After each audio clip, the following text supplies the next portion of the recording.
Hello everyone, অঙ্ককুটিরে সকলকে স্বাগত। আমরা যে রেলওয়ে গ্রুপ ডি প্রিভিয়াস ইয়ারে কোশ্চেন নিয়ে আলোচনা করছিলাম, তার আজকে সেট 11 নিয়ে আলোচনা করব। এখনও পর্যন্ত যারা সেট 1 থেকে সেট 10 দেখোনি, তারা চ্যানেলের প্লেলিস্টে গিয়ে দেখে নিতে পারবে। চলো শুরু করা যাক। প্রথম প্রশ্ন বলছে, অবতল লেন্সের ক্ষেত্রে নিচের কোন বাক্যটি সঠিক? অপশন এ বলছে অবতল লেন্সের প্রতিবিম্ব সর্বদা বস্তুর চেয়ে বড় হয়। বি বলছে অবতল লেন্স কখনোই অসৎ প্রতিবিম্ব তৈরি করতে পারে না। সি বলছে প্রতিবিম্ব সর্বদা অসৎ, সোজা এবং প্রতিবিম্ব বস্তুর দিকেই গঠিত হয়। আর ডি বলছে অসৎ প্রতিবিম্ব সর্বদা লেন্সের বিপরীত দিকে তৈরি হয়। দেখো, প্রথম অপশানটা বলছে অবতল লেন্সের প্রতিবিম্ব সর্বদা বস্তুর চেয়ে বড় হয়। না, এটা একদমই ভুল, কারণ অবতল লেন্সের প্রতিবিম্ব সর্বদা কিন্তু বস্তুর চেয়ে ছোট হয়। তাহলে এটা তো ভুল, তাহলে এটা বাদ। তাই দেখো, বি নম্বর অপশানের দিকে দেখো, অবতল লেন্স কখনোই অসৎ প্রতিবিম্ব তৈরি করতে পারে না। অবতল লেন্স সবসময় অসৎ প্রতিবিম্বই তৈরি করে, তার জন্য কি অপশান বিটাও কিন্তু ভুল। আচ্ছা, অপশান ডি এর দিকে তাকাও, অসৎ প্রতিবিম্ব সর্বদা লেন্সের বিপরীত দিকে তৈরি হয়। এটাও ভুল, লেন্সের সামনে তৈরি হয়। তাহলে কি এ, বি আর ডি যদি ভুল হয়, তাহলে অপশান সি হবে রাইট অ্যান্সার। আচ্ছা, এটা অবতল লেন্স। এই দেখো, এইটা যদি বস্তু হয়, এই যে এইটা দেখো প্রতিবিম্ব দেখো ছোট হয় বস্তুর থেকে। আর অবশ্যই কি প্রতিবিম্ব অসৎ হয়, কারণ হচ্ছে ওরা সামনে কোথাও মেলে না, ওরা পেছনের দিকে যদি রশ্মি দুটো টানো তাহলে পেছনে গিয়ে মেলে, তার জন্য এটা অসৎ প্রতিবিম্ব তৈরি করে। আর হচ্ছে সর্বদা অসৎ প্রতিবিম্ব কি লেন্সের যেদিকে বস্তু থাকে সেই দিকে দেখো, যেখানে বস্তু আছে সেই দিকেই গঠন করে। তাই অপশান সি হবে, প্রতিবিম্ব সর্বদা অসৎ, সোজা এবং প্রতিবিম্ব বস্তুর দিকেই গঠিত হয়। এরপর বলছে নিচের কোনটি এমন একটি দ্রবণ যেখানে দ্রাব এবং দ্রাবক উভয়ই মৌলিক পদার্থ এবং দ্রবণটি সমসত্ব? আচ্ছা, এখানে প্রথমে বলছে কার্বন ডিজলভ ইন ওয়াটার, মানে কি জলের ভেতর কার্বনের দ্রবীভূত হওয়া। অপশন বি বলছে বাতাসের নাইট্রোজেন এর সাথে অক্সিজেনের মিশ্রণ। দেখো, এটা অপশন বিটাই হবে রাইট অ্যান্সার, কারণ এটাই হচ্ছে একমাত্র মানে সমসত্ব মিশ্রণ, কারণ সব জায়গায় বাতাসে নাইট্রোজেন অক্সিজেনের পরিমাণ সেম থাকে, তাই এটাই হবে।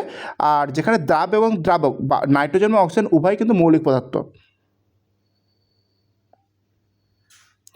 নেক্সট প্রশ্ন বলছে অবতল দর্পণের ক্ষেত্রে প্রধান অক্ষের ওপর গঠিত প্রতিবিম্ব কেমন হয়?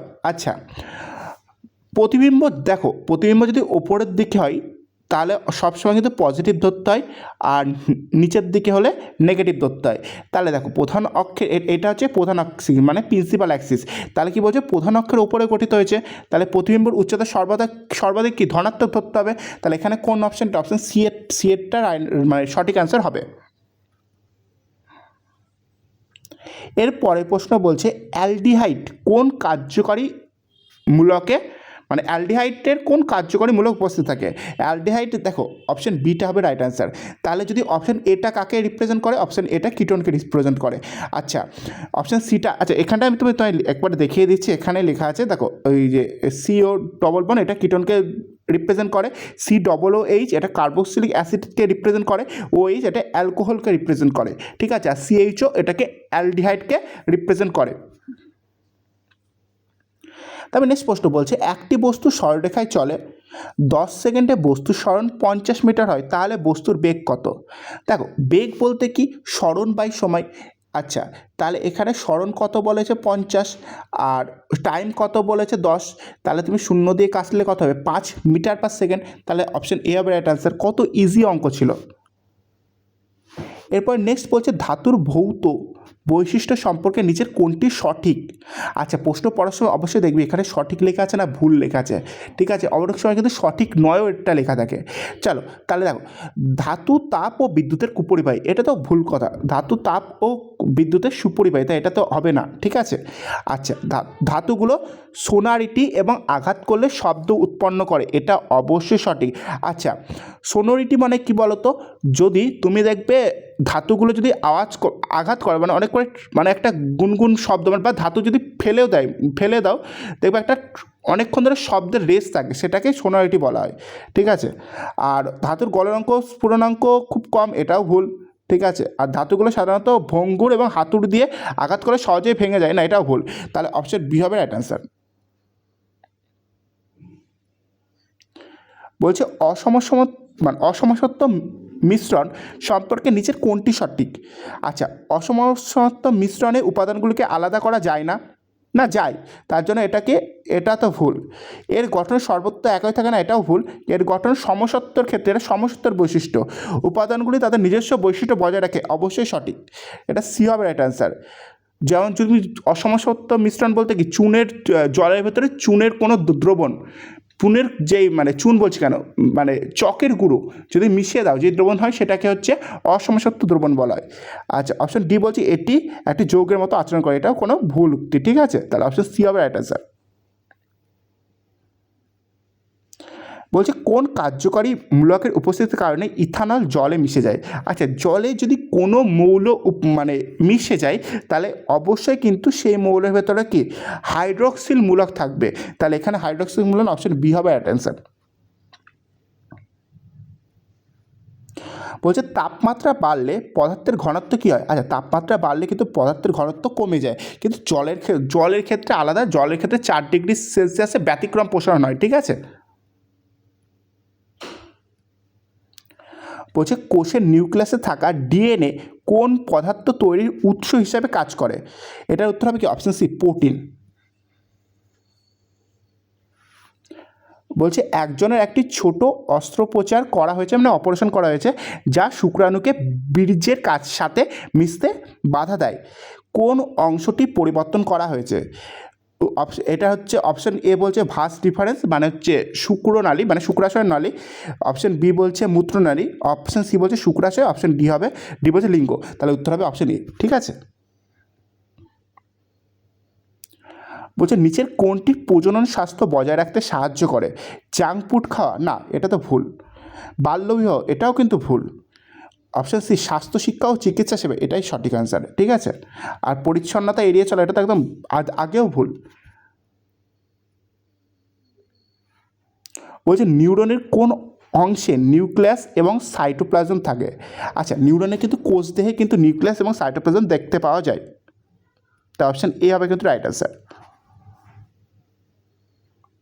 বলছে নিচের কোন রাশিটি নিমজ্জিত বস্তুর ওপর প্রযুক্ত প্রবণতা বলকে প্রভাবিত করে না? অপশন এ বলছে অপসারিত তরলের আয়তন, এটা করে, ঠিক আছে। অপশন বি বস্তুর ঘনত্ব করে না, ঠিক আছে। অপশন বিটা হবে রাইট অ্যান্সার। অভিকর্ষজ ত্বরণ এবং তরলের ঘনত্ব উভয় করে, কিন্তু বস্তুর ঘনত্বটা করে না। এরপর নেক্সট বলছি অ্যাড্রিনালিন হরমোন সম্পর্কে নিচের কোন উক্তিটি ভুল? বলছে এটি পাকস্থলীতে রক্তপ্রবাহ বাড়িয়ে হজমে সহায়তা করে। অপশন বি বলছে কি এটি শরীরকে জরুরি অবস্থা মোকাবেলা করতে সাহায্য করে, এটা তো অবশ্যই সঠিক, তার জন্য আপৎকালীন হরমোনও বলা হয়। এটি পরিপাকতন্ত্রে রক্ত সরবরাহ কমিয়ে পেশিতে রক্ত পাঠাতে সাহায্য, এটাও সঠিক। অপশন ডি এটি হৃদস্পন্দন ও শ্বাস প্রশ্বাসের হার বাড়িয়ে দেয়, এটাও সঠিক। তাহলে অপশন এ হবে রাইট অ্যান্সার, মানে উক্তিটা ভুল, মানে বাকি তিনটে সঠিক এবং অপশন এটা ভুল। আর এখানে চেয়েছে কোনটি ভুল।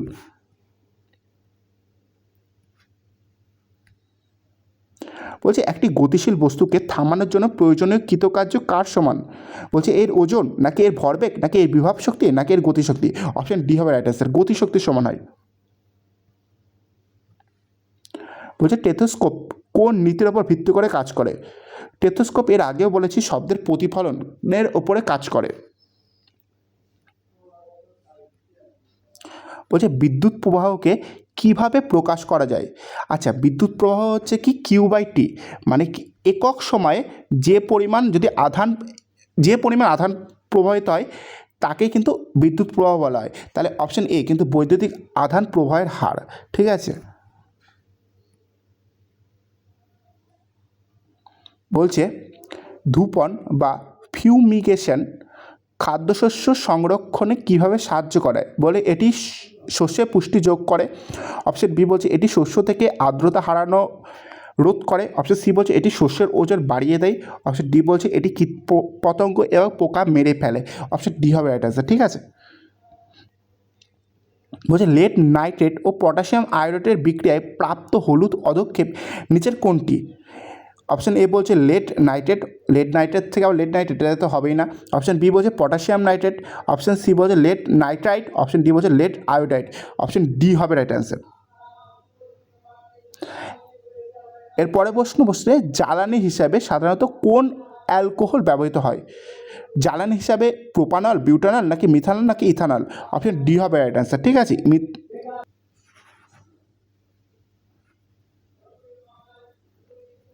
এরপরে বলছে একটি গাড়ি স্থির অবস্থান থেকে যাত্রা শুরু করে 4 সেকেন্ডে 20 মিটার পার সেকেন্ড বেগ লাভ করে, গাড়িটির ত্বরণ কত?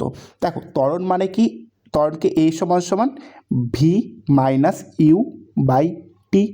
আচ্ছা, প্রথমে স্থির অবস্থানে থেকে লাস্টে 20 মিটার পার সেকেন্ড হলো, তাহলে ভি মানে অন্তিম বেগ 20, আর প্রথমে স্থির অবস্থানে ছিল তাহলে ইউ এর মান 0, আর কত সময় টাইম লেগেছে 4 সেকেন্ড, তাহলে হচ্ছে 20 থেকে 0 বিয়োগ করলে 20 হয়, আর 20কে তুমি যদি 4 দিয়ে কাটো তাহলে কত হয় 5, তাহলে অ্যান্সার হবে কি option A 5 metre per second square. আবার বলছি রেলের অঙ্ক দেখে, রেলের কোনো বিজ্ঞানের অঙ্ক থেকে কোনো ঘাবড়ানোর কোনো গল্পই নেই, কারণ অঙ্কগুলো খুবই ইজি দেয়। বলছে তড়িৎ বলরেখা সম্পর্কে নিচের কোন বাক্যটি সঠিক? তারা কখনো একে অপরকে ছেদ করে না, অপশন এটাই সঠিক। ঠিক আছে, তাই এইটাই রাইট অ্যান্সার হবে। ঠিক আছে। বলছে নিচের কোনটি মসৃণ এন্ডোপ্লাজমিক রেটিকুলামের কাজ? আচ্ছা, এস মানে মসৃণ বলেছে, ঠিক আছে। যদি বলতো রাফ মানে অমসৃণ, তাহলে প্রোটিন সংশ্লেষ কিন্তু অ্যাসার হতো, তার জন্য এটা হবে না। অপশন বি লিপিড বা চর্বি উৎপাদন, এটা হচ্ছে মসৃণ এন্ডোপ্লাজম রেটিকুলামের কাজ, তাহলে অপশন বি হবে রাইট অ্যান্সার। বলছে নিচের কোনটি ফসল রক্ষার একটি জৈবিক পদ্ধতি? লাঙল দেয়া, অপশন বি বলছে ক্ষতিকারক পোকাভোজী পানি বা শিকারি পানি ব্যবহার, অপশন সি বলছে ফসলের অবশিষ্টাংশ পুড়িয়ে ফেলা, অপশন ডি বলছে ডিডিসি স্প্রে করা। আচ্ছা, জৈবিক পদ্ধতি মানে কি? মানে প্রাকৃতিক উপায়ে যখন তোমার নিজস্ব ফসল, যে ফসলকে রক্ষা করাকে জৈবিক পদ্ধতি বলে। এবার যদি ফসলে পোকামাকড় মানে হয়, সেরকম পোকাভোজী প্রাণী বা শিকারি প্রাণী যদি তুমি ছেড়ে দাও, সেক্ষেত্রে কিন্তু সেই ফসল রক্ষা পাবে। তো অপশন বি হবে রাইট অ্যান্সার। ডিডিটি কিন্তু এটা রাসায়নিক পদার্থ, তার জন্য এটা কিন্তু অপশন ডিটা হবে না। ঠিক আছে, তো অপশন বিটাই হবে রাইট অ্যান্সার। আচ্ছা, আজকের ভিডিওটা এই পর্যন্তই ছিল। আশা করি ভিডিওটা যদি একটু হলেও উপকার লাগে, তাহলে অবশ্যই চ্যানেলটা সাবস্ক্রাইব করে বন্ধুদের সাথে শেয়ার করে দাও। আর ভিডিওটা দেখার জন্য সকলকে ধন্যবাদ, এবং নেক্সট পার্টের জন্য অবশ্যই অপেক্ষা করো।